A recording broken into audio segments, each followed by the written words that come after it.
voltage across the diode? What is the voltage across the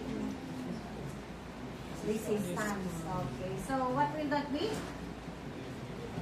All we have to do here is check first. Check if it is a polarity. Siyempre, during the positive up cycle, kasi hindi all throughout, during the positive up cycle, ito yan. From this point to this point to this point is positive siya. Correct? So, ilagay natin doon. Positive, negative. Therefore, positive is applied there. Okay, and positive is also applied there. Correct? Okay, so that is the polarity. And then, okay, so if that is positive, then that is forward bias. Check? Okay, kaya lang tayo. Kailangan, si source mo has to be, when your source, ay ito na medyo may challenging na tayo sa exam nito. Now, the voltage, even if that is forward bias, para ito ay mag-close, is kailangan ang i-apply mo sa kanya ay, if it is a silicon, it should be approximately 0.7. Now, okay, if the source is less than 0.7, naku, walang current flow. Okay, the voltage across the resistance is equal to 0. So, ilagay mo dyan. Ngayon dito is, since ito ang source natin, magiging ganito. Ayan.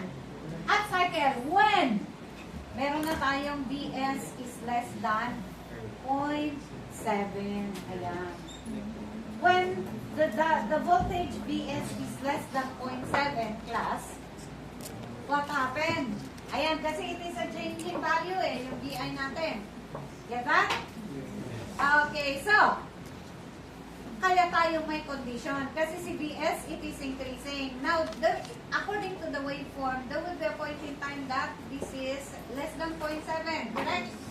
Okay, when it is less than 0.7, kahit forward bias dyan, is it enough to close the diode? No, it is not enough to close the diode. Therefore, okay, when Vs is less than 0.7, so ganito ang exam ninyo, gagawin nyo. I-identify nyo yung value ni Vs.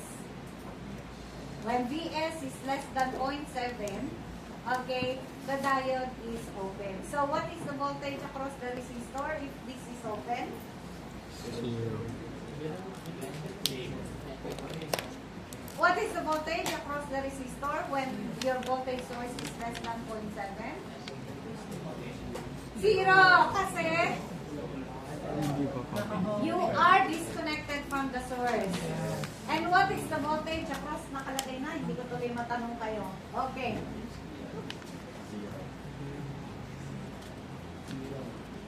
Sige, hangin ka na nga. Ako nga, tatanungin ko nga kayo. Tagal nyo nga. That is why I like face-to-face eh. Oh, eto ngayon siya, ha?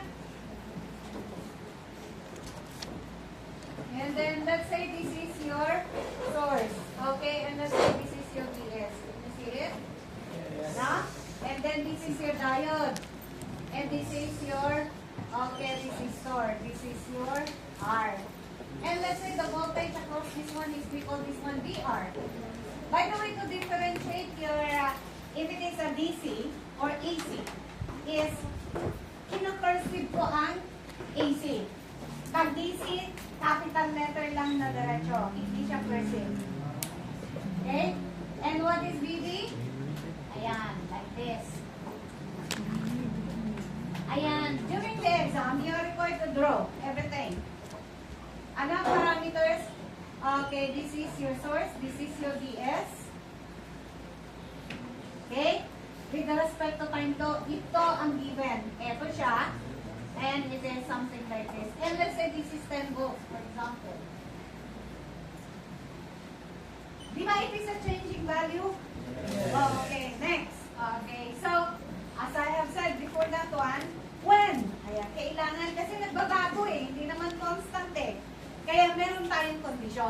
When, okay, eto yan. When Vs is less than 0.7 volts, okay, you will be required to redraw the circuit. So for every condition of the source, na nagbabago ang circuit, you have to redraw that one. Get that? Kunyari ito, when Vs is less than 0.7, okay, what is the value of your Vd? And what is the value of your VR? Okay? So, you are required. Ano ang Vd, ano ang VR, at ano ang I? Kaya ganito ang mangyayari sa exam na gagawin ninyo.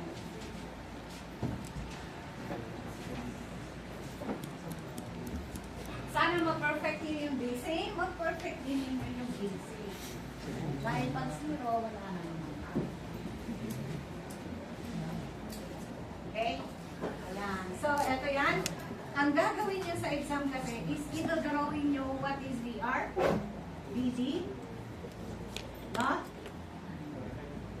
What is VR with respect to time T? Ayan.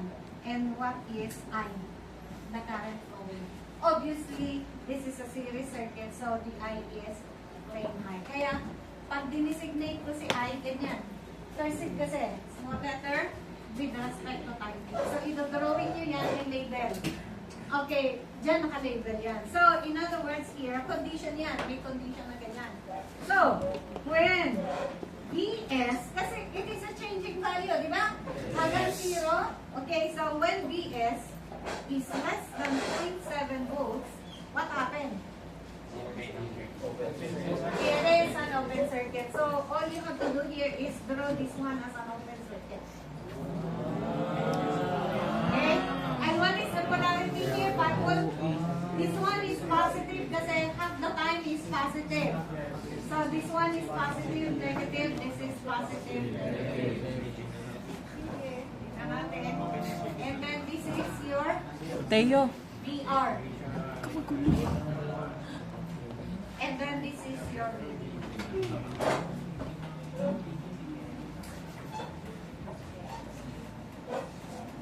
And then, positive, negative, positive, negative. Kaya lang, what is your VS?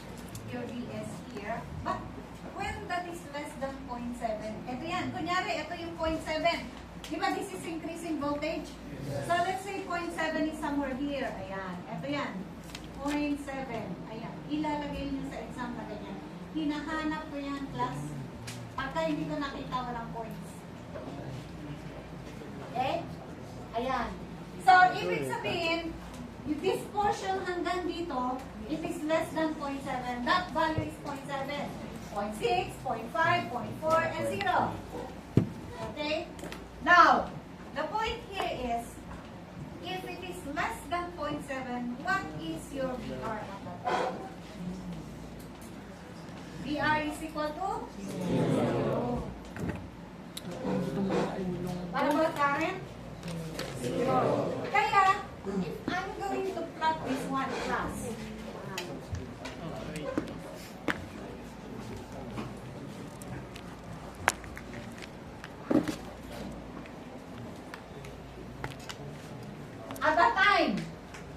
at the time that this is less than 0.7 your VS, your VR here is equal to 0. Ilalagay nyo ganyan. Kailangan makita ko sa exam. Pag hindi, wala talagang points yan. Ayan. Okay, 0 din yan. What about VD? VD is, siguraduhin mo lang na ahay ka dyan, ha? Perfect ka sa exam. Okay, what is VD at that point? VD. Diba, VD is the voltage across the diode. Ito yan. What is the voltage across that one? Ha? 0. Hala. Hala.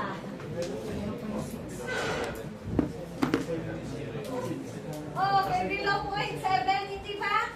Oh, di ba? KVL ka. Di ba hindi ka sigurado, syempre, mag-KVL ka dyan, di ba? Dati is VS minus, mabilis na ako ngayon ha, minus VD, huwag ko na isama to, or min VD minus VR is equal to 0, but this is 0. So VD is the same as VS, kasi obviously you're connected to the positive, this one is connected to the negative, kaya ito drawing mo na hindi mo pwedeng sabihin 0.7 or 0 kasi nga nag-change si source, kaya nag-change din si VD. Eh, paano ba mag-change ni VS? Ito yan. Okay, kaya it has the same this one here. Ito is the same as this one. Kaya ilalagay mo dyan, bakit walang value? Kasi nga si VS is a variable. It is unchanging, it is increasing, therefore, this is also increasing, but less than 0.7.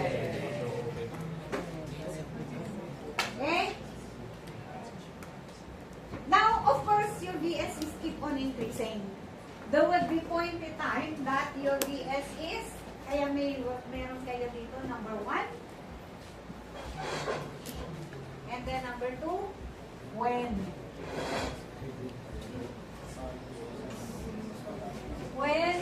VS becomes, there would be a point in time that this is equivalent to 0.7.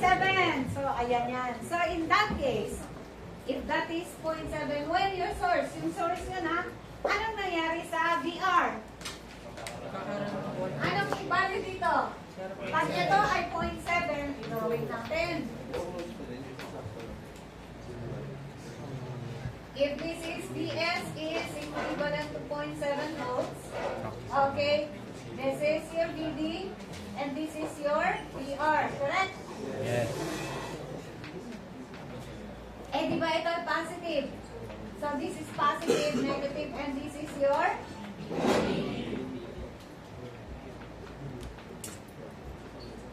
and this is now your VR. Okay, and what is the polarity? Positive, negative. In that case, ayan. What is VR? Is it close? Is the diet close? Yes, kasi nga silicon siya. Kasi, i-define ko ito na silicon. Okay? Kasi ayan na nga eh. Define ako. So, what is the voltage para to destroy, to close the, okay, yes, to break down the barrier, that's the correct term, break down, hindi destroy, kasi destroy. Paano kung wala na, busy na. So, break down the barrier, 0.7, okay, so, if your source is that enough to break down the barrier already? Yes, so therefore, in this case, 0.7. May natira ba dito para isugod naman niya, para itulak naman niya yung electrons para mag-flow? Wala. This is just enough to close the diode. In other words, this would still be, eto pa rin yun. Okay, but this time, 0 pa rin yun. But, and your VD would still be the same as VS. So, it is still, so ilagay nyo dito ha, VR is equal to 0, the same. And VD is equal to VS. It is just enough to close the diode. So, if I have it here, class, eto yan. So, eto yan, kaya merong 0.7 dyan. Kaya nung merong 0.7 dyan, yung VD is 0.7, kaya ilalagay ito dyan na 0.7. Get that? Okay, tapos ito ay 0. Is there a current flowing? Wala! Kasi wala para itulak, para magtuloy-tuloy ang current flow mo. Okay? Next! Eto na. So, ganito ang solution ninyo. Pagdating natin sa AC source. By the way, you will not be discussing the AC source with respect to the DC circuits. So, DC circuits. Kasi ang AC is pagdating ng second semester. Kaya nauuna ang electronics talaga. Wala tayong magagawa. Okay? Kaya nga dapat ang circuits nasa first year. Kaya nga may grade 11, may grade 12 para mas maganda kung nauna ang circuits kaysa electronics 1. Kaya lang sabay sila.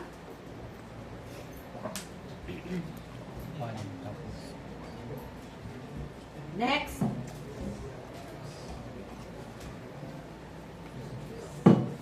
Okay? When, ayan, it is, actually, yung source mo, it is keep on increasing. So that there will be a point in time that when Vs is greater than 0.7 volts. Ibig sabihin, kung ito ay 0.7 volts, by the way, this is volts. Ayan yung unit niya, this is volts. Ayan, unit na to, volts. Ito naman ay, okay, lagay ko dyan milliamps. Normally sa electronics, milliamps lang tayo. So, what about when Vs is greater than 0.7? Okay, this is what happened. Yung Vs mo is keep on increasing. Pwede na siyang 0.8, 1, 2, 3, hanggang maximum. Okay, now what happened with the voltage across the diode? When your source is greater than 0.7.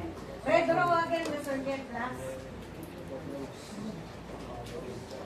Your Vs is greater than 0.7 volts na. Hindi ko pwedeng ilagay yung value kasi it is a changing value. Okay? Ayan, but the polarity is positive, negative. And this is your diode. And this is your VD. And of course, the polarity is positive since that is positive there. And then this is your VR. And this is positive, negative. Okay. Ayan. And this is your R. For example, your R is around 1K. No. So, in other words, class, here.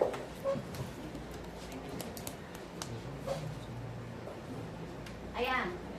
So, the question here is, when your Vs is greater than 0.7, what is your VD?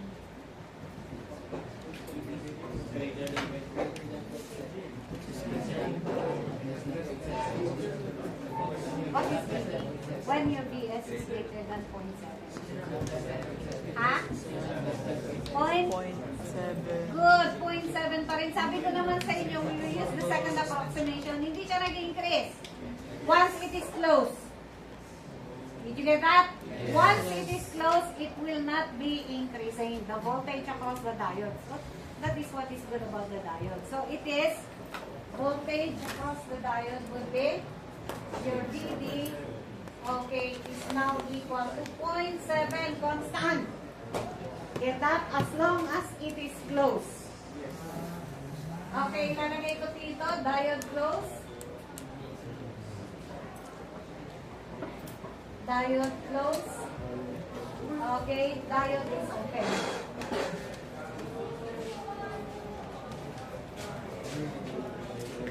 Okay, so ganito ang gagawin nyo ha. Redraw the circuit. Give me the equation. You solve for the unknown parameters that I will be asking you to solve. And in this case, it is your VD, VR, and current. So, ayan. So, in other words, class, your voltage is VD. What about your VR?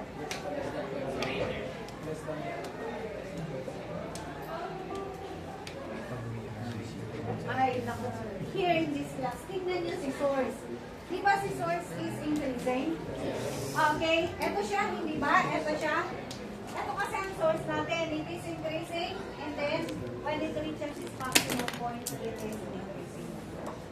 Kaya lang, it is a variable. No, kaya, ibigay mo ang equation. So, the equation is the same. Hindi ba? Ito pa rin yun. Vs minus VD minus VR is equal to 0. Therefore, your VR is equal to Vs minus VD. But VD is 0.7, so VR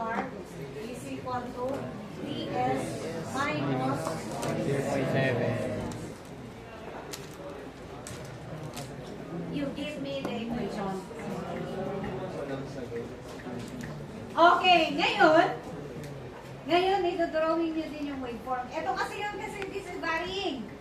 Now, from the graph here, that is your source, it is increasing. Correct? Therefore, this is increasing. Now, ano ang pwede nating ma-identify dito? Yung limit mo, yung maximum point. Hanggang saan siya? Hanggang saan ito nag-increase? Okay? Ayan. Kaya, ito yan. Okay. And I will be asking you during the exam also is, okay, what is the maximum point of your VR? So, VR maximum point here is when your VS is at its maximum, minus 0.7. Yun yung constant na pwede nyo ilagay. Pero kailangan ko muna yung equation. So this is, what is the maximum? 10 volts. 10 minus 10 volts minus 0.7. Well, this is 9.3 volts. Ibig sabihin, kailangan nyo kasi, ito-drawing din nyo kasi ito. Dito ay 0. Nung ito ay 0.7, ito ay 0. Yes. Pero nag-i-increase siya. Di ba pareho nung nag-i-increase yan, nag-i-increase dito. Therefore, class. Ayan. So, mag-i-increase siyang ganyan. Ayan. And when this is maximum, it is also maximum.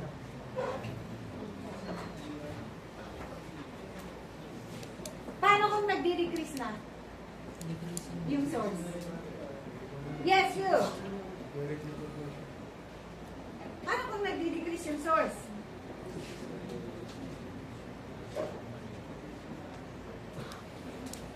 Medyo hindi ko pa po lang naiintindihan, ma'am.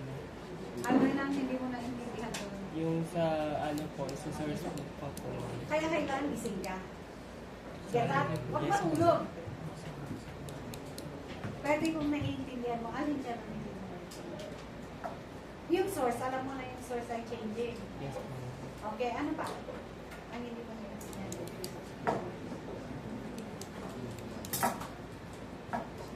Sorry po, ma'am. Sayang ako yata ng laway dito.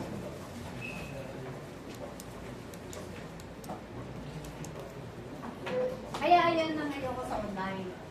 Dahil pagdating na yung exam, baka walang papasa. No, kasi kung tutugan nyo lang ako, ayan, it happens in the past. Pagdating ng exam, nakapatay ka. Okay, dito, hey, class, iho. Sabi ko, CVS is variable. It is changing. It reaches its maximum. It is also decreasing again. Kasi nga variable siya. Wala tayong magagawa because that is how voltage is generated.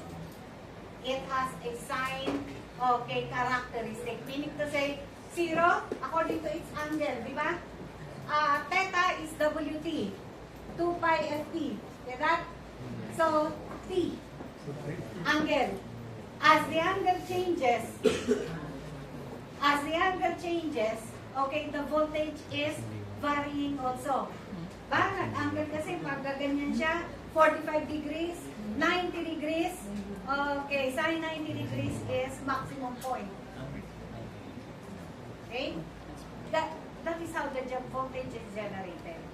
Whether we like it or not, that is how it is generated. I did not see yet a machine that is a square wave. Walang ganun. Kasi, yung core mo, ilalagay mo, square wave, hindi ganun.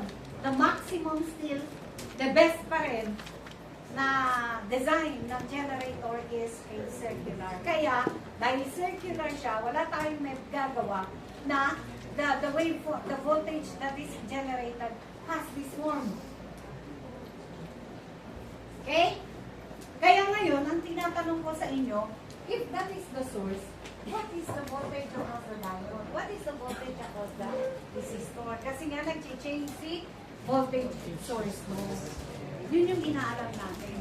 Kaya kayo nandito sa electronics engineering. Kaya ang klase natin ay engineering. Kasi may complexity yan. No? Okay. Kaya kailangan makinig. Okay. Thank you po. Kasi pag binabasa niyo ang libro, mahirap intindihin. mas magandang makinig. Kaya eto siya.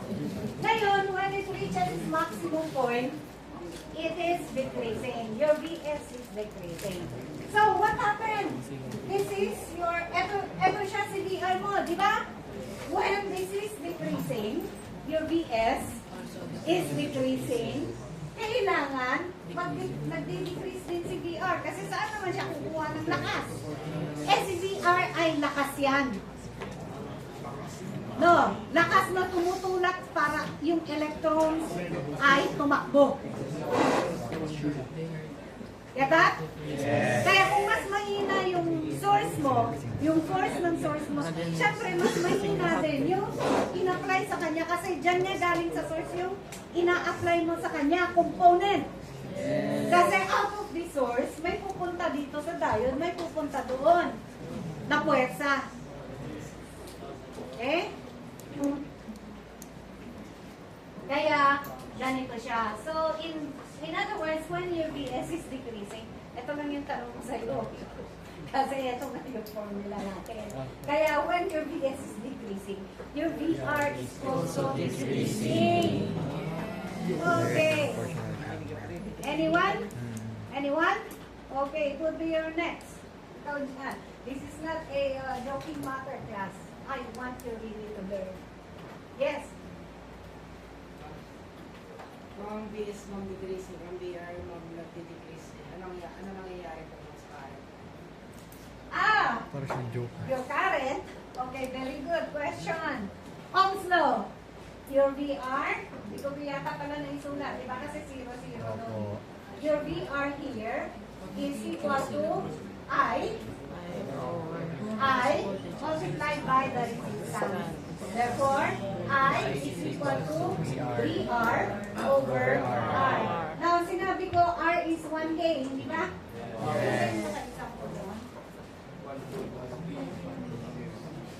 Oh, 1K para madali. Madali mag-solve. Okay, in other words, okay, your VR, and this is the same, 1K. It is constant. No, 1K. Kaya lang, sabi ko nga sa inyo, si VR is changing. Ere is increasing. So, kung 0 si VR, 0 din siya. If the VR is increasing, your I is increasing. If the VR is decreasing, your VR is I is decreasing. When VR is maximum, okay, your VR is, your I is maximum. So, thank you.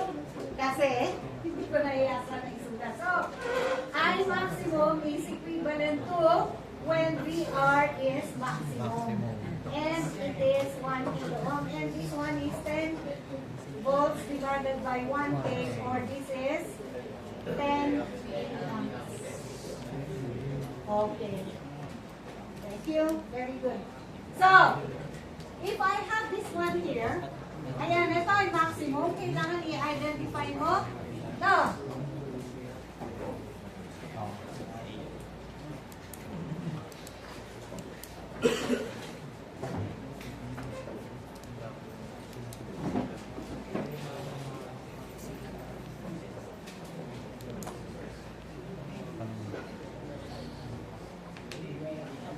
Okay?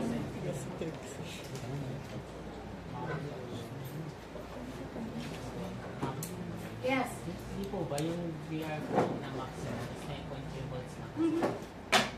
Kasi po minus po sa tayo. Sa baba po, Sa sa baba po 10. bakit po 10 volts po? Ay, ipalitan natin. Thank you for the correction.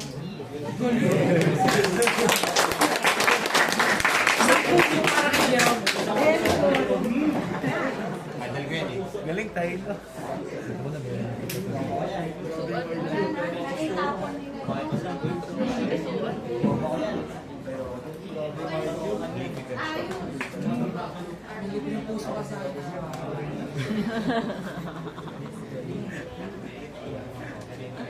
Palitan natin, ha? Nakakayang sa iyo. May correction. Nakakaya sa kanya. Thank you for making the correction. Okay, Mark. 9.3. This milliampere. Happy?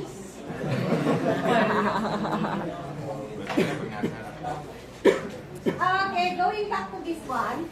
Okay, so, ano si VR? Ibig sabihin si VR is also maximum. Tapos kung nagdi-decrease si VS, nagdi-decrease din siya. Get that? Yes. Ayan. Okay, ito yan. Ito yan. So, the same as this one except that less than 0.7. In other words, the maximum of this one identified. Kasi hahanapin ko sa graphing paper. Actually, itong pinakamalaking mo is yung graph. Kasi dito ko makikita yung source. Dito ko makikita yung mga voltages. And this one is, yes, VO maximum, VR pala. VR, bakit VR maximum? This is 9. Okay? What about current? Sabi nga ng classmate ko, ano yung current? The same. Diba ito ay nag-increase? So, sine waveform din siya. Except that milliamp. So, ito siya, 0. And then it is increasing. And then it is decreasing. Ayan. Ito yan. And this is 9. Kaya lang kung wala yung solution mo doon, walang points to. Apo.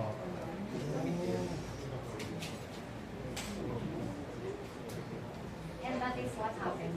Ngayon, the question here is, CVD, ano siya? Flat. Kasi, basta hanggang greater than 0.7, hanggang dyan, is the same as 0.7. Get that? Okay. Hanggang dito yan. Now, there will be a point in time, class. Patuloy siyang mag-decrease, there will be a point in time that your VS becomes 0.7 ulit. Kasi nag-decrease. Kaya po ulit siya. Pag 0.7 na naman siya, ay, eto na naman siya, magsisiro na si VR. Kaya since zero si VR, si I is 0. And then, okay, as this one is decreasing, papuntang 0, your voltage VD is eto na, di ba? Less than 0.7 na yun? Nagdi-decrease. This one is, again, your VD is becomes equal to VS. So, eto na siya na naman.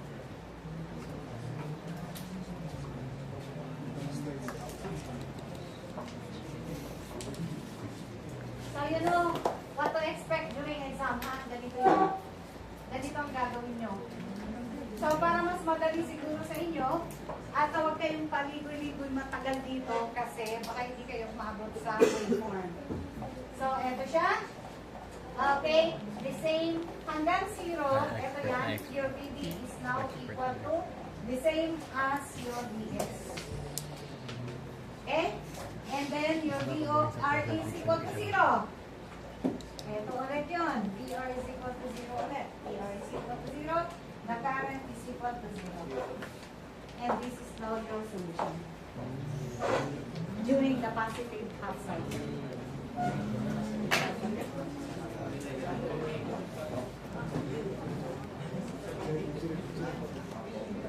Okay?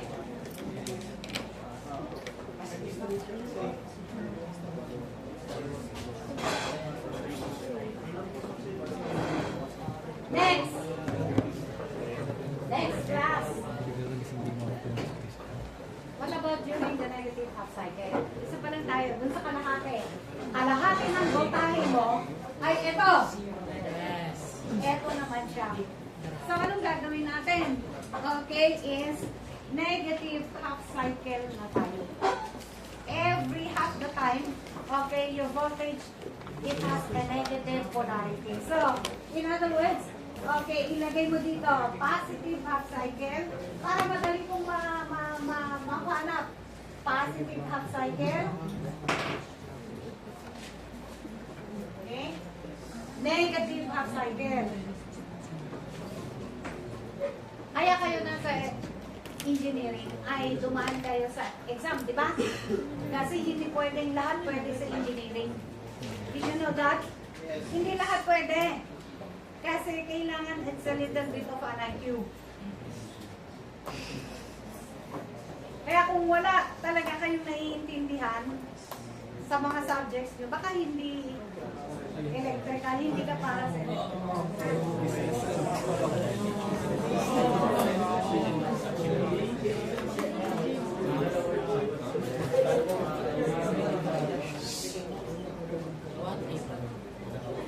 Ay, gusto mo. Kasi magpumunta sa akin na kung pwede. Mag-kick out na eh. Sabi, kung pwede. Sabi ko, hindi talaga pwede. Hindi lang naman ako. Maraming teachers ang nagano sa'yo. So, in other words, nakakaawa lang kasi masipag. Pinapakita pa niya. Ito yung pangarap niya. Sabi ko, pwede ka naman mag-shift ng ibang course. For example, na try electrical technology. Okay? Ano lang, bakit ko sinasabi ito? Para mag-aral kayo. If you want to become an electrical engineer. Okay? Negative up cycle. Dito naman tayo.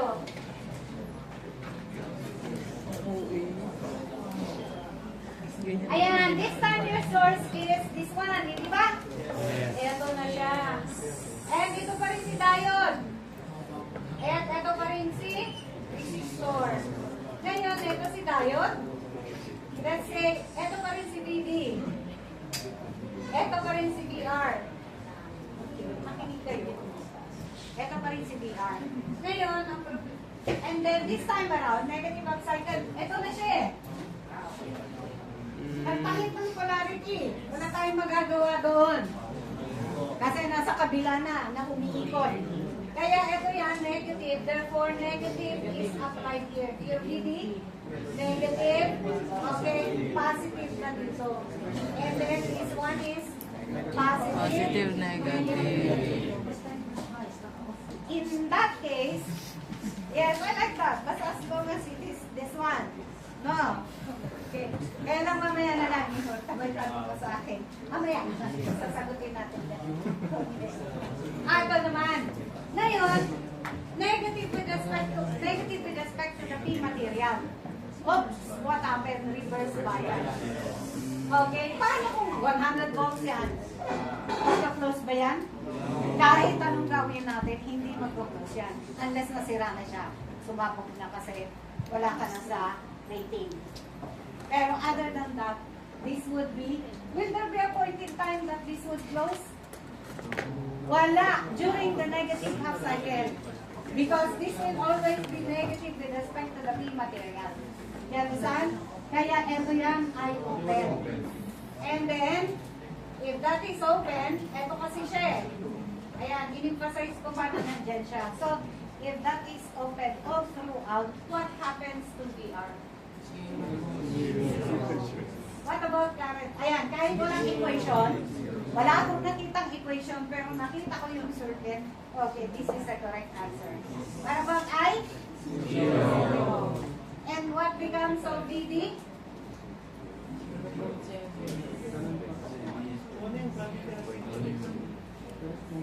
What is VD?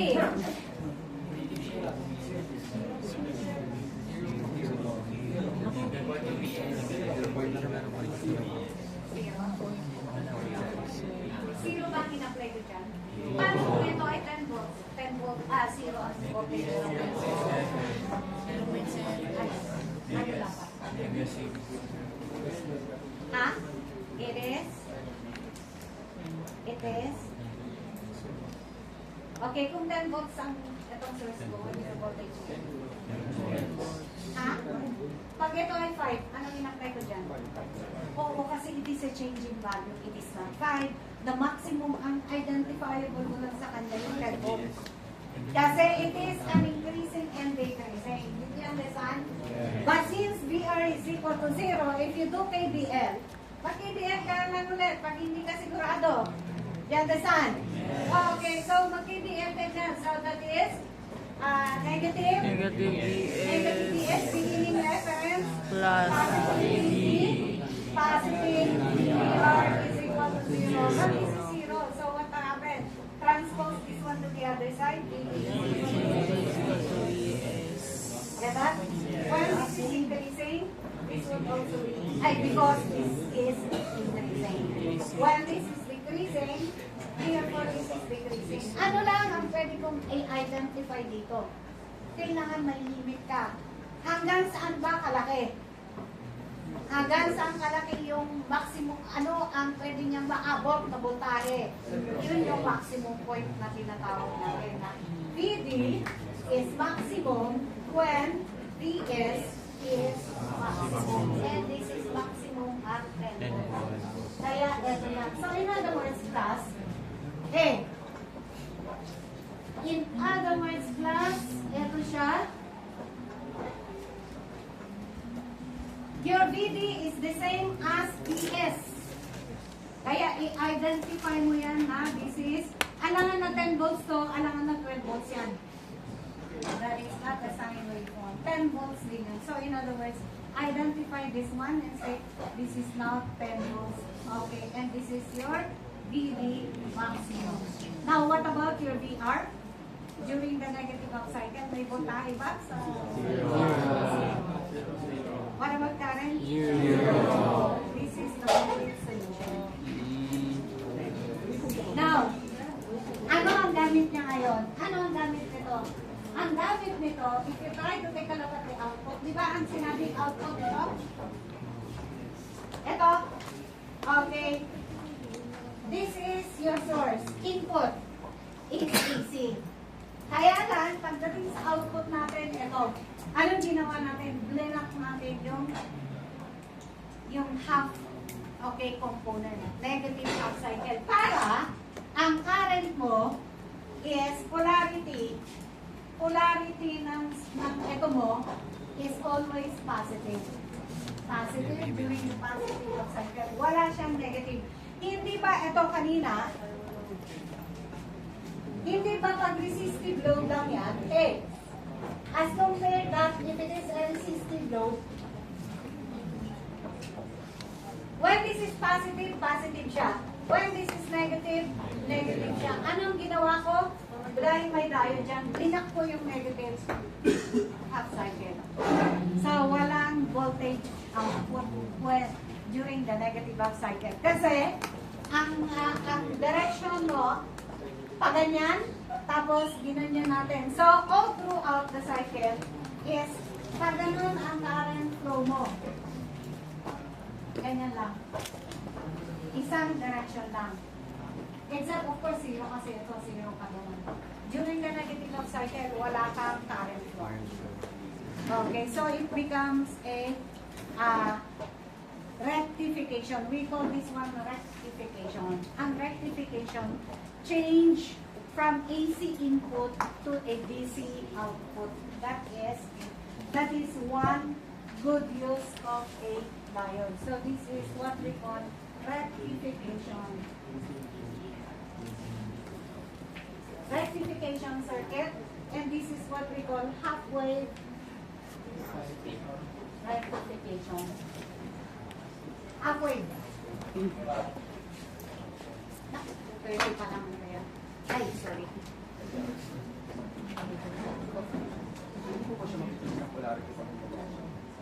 Hindi kasi blinak natin. Ang purpose ng diode is i-block yung half-wave, yung negative para isa lang. Ngayon, kung gusto natin ang always counterclockwise, anong gagawin mo? Baliktarin mo yung diode para baliktad naman yun. Okay? Did you understand? Negative or just counterclockwise direction lahat. Gets?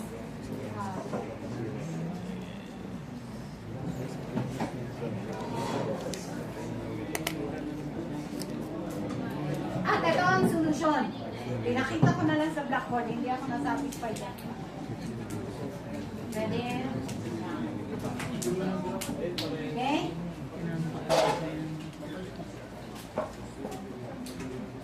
Ayan yun. O, tama naman yung ginawa niya. Okay, see? Okay. Questions at this point, class? Ibig sabihin. Ano ba yung marami item yun? Ayan, yan yun. At ito yun. Matagal pa naman. Ano mo po? Sakit na ng bibig ko. Ikaw ba?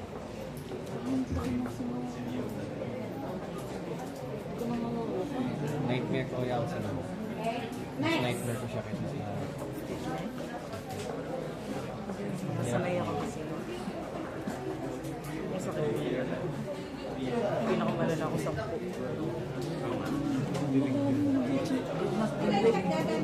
Not yet. Not yet.